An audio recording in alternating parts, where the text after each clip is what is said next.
Jake Paul versus Gervonta Davis. Oh, I don't care. I don't think anyone cares, man. No one cares. No one cares. David Benavidez has stirred things up with his bold take in the upcoming Gervonta Davis versus Jake Paul fight, claiming it won't last the distance and predicting that the bout will end with a knockout. I just want to ask you, just because we're in a weird time right now in boxing where we're seeing exhibitions, we're seeing Jake and Tank, your thoughts on that, but do we see you in a crazy exhibition ever? Is that on your mind at all? Nah, bro. I mean, I'm not at the point in my life where I want to do exhibitions like that. I mean, No, I'm not after that, to be honest with you. It doesn't matter about the money. I don't care about the money. I care about, reaching greatness and giving the fans great fights they want to see. The fight itself is set to take place on November 14, 2025 at the Kaseya Center in Miami, Florida, after being moved from Atlanta due to issues with the commission.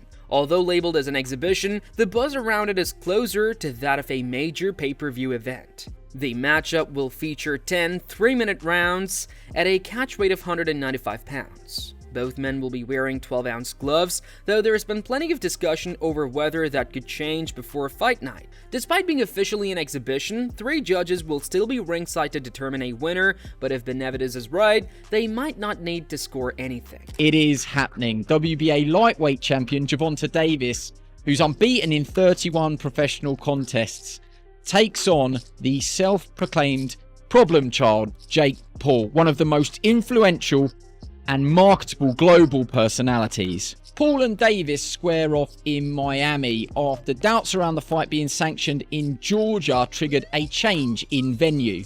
Neither fighter can weigh more than 195 pounds. The weight is perhaps the most surprising factor. Paul has boxed most of his career around 200 pounds, the cruiserweight limit, but did tip the scales at 227 pounds when he faced off against Iron Mike Tyson last year. Davis, much smaller in stature, competes at the 135 pound mark and has also won world honours at super featherweight. And despite some discussions about possibly dropping down to 10 ounces, the pair seem set to wear 12-ounce gloves. And in terms of distance, despite the exhibition tag, the fight will play out over 10 3-minute rounds with 3 scoring judges at ringside, but the result will not be officially recorded on their professional records. Benavidez made it clear he's not the type to do exhibition fights himself, but he sees this bout as something good for the sport, calling it a fun clash between 2 fighters who don't like to back down. He sees the size gap between Paul and Davis as a key factor, but not one that completely defines the outcome. Paul will likely weigh around 190 pounds and could be over 200 in fight night, while Davis walks around at barely 150. Still, Benavidez believes the smaller man's power and aggression make things unpredictable. He expects fireworks, not a cautious sparring session, saying that Davis won't run or dance around. He'll go after Jake every round, looking to hurt him. So it's just I want to see how he reacts to a punch from Jake, and that's if Jake can even catch him. You know what I mean? But this is gonna be a better exhibition fight because Gervonta is not going to be running from him. He's going to be trying to hurt him every single round. So it's going to be a good fight, But as for the exhibition fights, I'm not thinking about any exhibition fights. I'm thinking about getting these world titles, and then if there's an opportunity, maybe in 5-10 years, and we'll go down that route as well. Yeah, it's just knowing how long Tank's been in boxing, and I know how it is when you guys step in the ring, whether it's an exhibition or not. Once you get touched, it's like you see red and you're like, okay, let's go. And that's where I think he's not. Sometimes what if there's the only question is what if a flush punch lands from 200, because Jake is going to weigh 190, but he's going to be 210 on a fighter that's 150, 140. You know what I mean? So, and what is it going to be, 12 rounds? Yeah.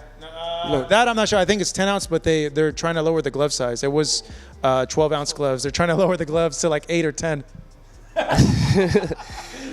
So I mean, if it's 8-ounce gloves, it goes both ways. You know what I mean? Jake Paul, because those 8 ounces are small, bro. They're really small. So we'll see. It's gonna be a good night of boxing. It's good for the city of Miami, and then we'll see who's on the undercard. But we ain't hating on it. It's good for boxing, and hopefully we get a knockout. Even though the 12-ounce gloves make a stoppage harder to achieve, both fighters are already hyping up their knockout chances. They know fans want a dramatic ending, and neither man is the type to shy away from delivering one. Behind the scenes, Davis's trainer Calvin Ford has given his own perspective on why this fight is even happening. According to him, Davis chose to face Jake Paul instead of pursuing a rematch with Lamont Roach, despite the WNBA ordering him to defend his title. Their first fight back in March ended in a controversial draw, and many expected them to settle the score, but Davis decided to chase something bigger, both financially and in terms of spectacle. Ford supported his choice, explaining that Davis has already done enough to make his past opponents famous. My only concern is, the gloves. You understand what I'm saying? Because we don't fight in 12-ounce gloves. We don't use 12-ounce gloves. That's training gloves, you know what I'm saying? I'm like, that's 2 pounds away from Jake. He fights in 10s. Tank fighting 8s, so he losing 4 ounces. So my thing is, I said, they said, put Tank in 8s, put him in 10s. That makes the fight more interesting, you know what I'm saying? And we'll go from there, because I understand. And I brought that question up to one of his handlers. They was, no, we don't want to do no mixed match. It's supposed to be an expedition. Why, now y'all want the wins and the loss. You know what I'm saying? All these prescriptions, but you want to be great. Being great is really pushing the envelope, you know what I'm saying? Tank don't really care, So when I brought this up, he said, dang, facts. You know what I'm saying? So, again, he can wait at 10s and we wait at 8s. Then we got to fight. The decision didn't come out of nowhere. Davis and Paul had reportedly made an agreement before Davis's fight with Roach, and this matchup was already in the works. Tank has been open about not being interested in long-term legacy fights anymore, saying several times that he is close to being done with boxing. He's turned down fights with names like Shakur Stevenson, claiming he's tired of chasing glory. For him, this bout with Paul might be one last spectacle before walking away from the sport altogether. Tank looked very uncomfortable facing off. He just did. I've seen other face-off this Tank done. He gets in their face and they're intense and he looks good. He looked very meager up there. You've had 8 fights and you're gonna go tangle with Tank Davis. And the story instantly comes out. Jake is so much bigger. There is such a compliment to Jake within that insult. It is meant to be an insult. It is meant to take away from a potentially glorious moment for Jake. But where the compliment comes is it means the public believes he's going to win. That's what it means. The weight difference is another major sticking point. Paul naturally fights around 200 pounds and even weighed 227 for his heavyweight exhibition with Mike Tyson last year. Davis, meanwhile, usually competes at 135 pounds, and that means a 60-pound gap separates them. The catch weight limit of 195 pounds is meant to bridge that gap, but it's still a massive leap for Davis. Ford originally wanted the limit set to 190 pounds, but it was already a stretch for his fighter. Despite his concerns, Ford believes Davis's experience and toughness will carry him through the challenge. Jake Paul, I think when he weighed in for Mike Tyson, was 227 pounds.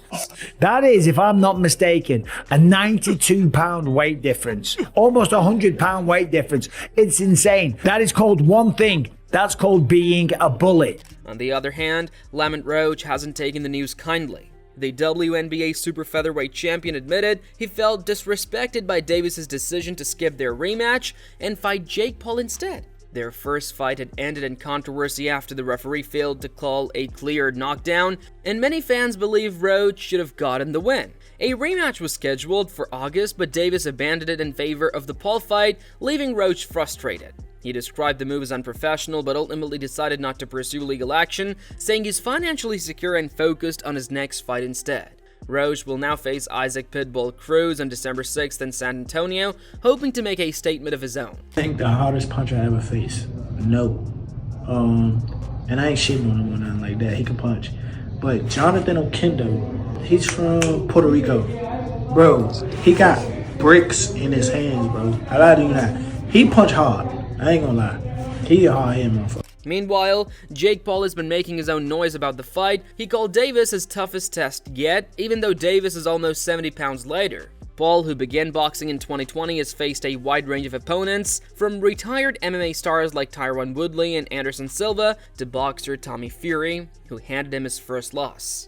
Paul's last outing was a win over Julius Cesar Chavez Jr., a former WBC middleweight champion, in a fight that showed how much he's improved. Still, going up against one of boxing's most powerful pound-for-pound punchers is a completely different story.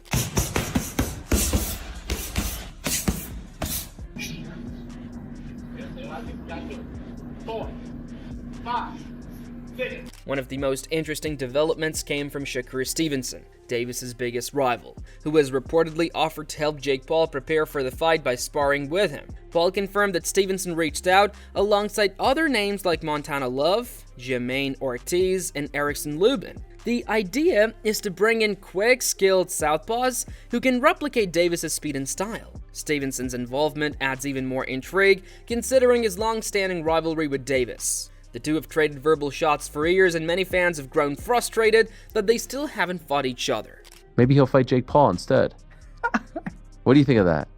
I think that's terrible. Why? I mean, I get it, because at the end of the day, it's the money business, and you want to make the most money, but from what I'm hearing, he can make more money in a fight with me, and if that's the case, why not fight me? Sure. Do you think he beats Jake Paul? Do I think he beats Jake? Yeah. I mean, there's a huge size advantage, though. It is, but I think Tank got the skills to make sure he come out on top. Do you think that Jake has gone better? Yeah, I think actually Jake got tremendously better from the time frame that he started till now. And in the right situation, I also could see him become a world champion. Really? Yeah. Not everyone is thrilled about this matchup, though. Daniel Cormier, the former two-division UFC champion, has openly criticized the event, calling it absurd and out of touch with what boxing is supposed to be. He pointed to the glaring size and weight differences, saying that it's hard to take the sport seriously when matchups like this are allowed to happen. Cormier admitted that Jake Paul has successfully created his own lane in boxing, but also argued that such fights blur the line between legitimate competition and pure entertainment. He believes the fight shouldn't even happen and urged the boxing community to reconsider its standards. We were yelling so much about him fighting someone, fight somebody your size. His next opponent is by far the most credentialed guy ever fought actively in his prime. There's one problem. He fights at 135 pounds. He fights at 135 pounds. Even Logan Paul, Jake's older brother, has shared his thoughts, warning Jake about what he's getting into.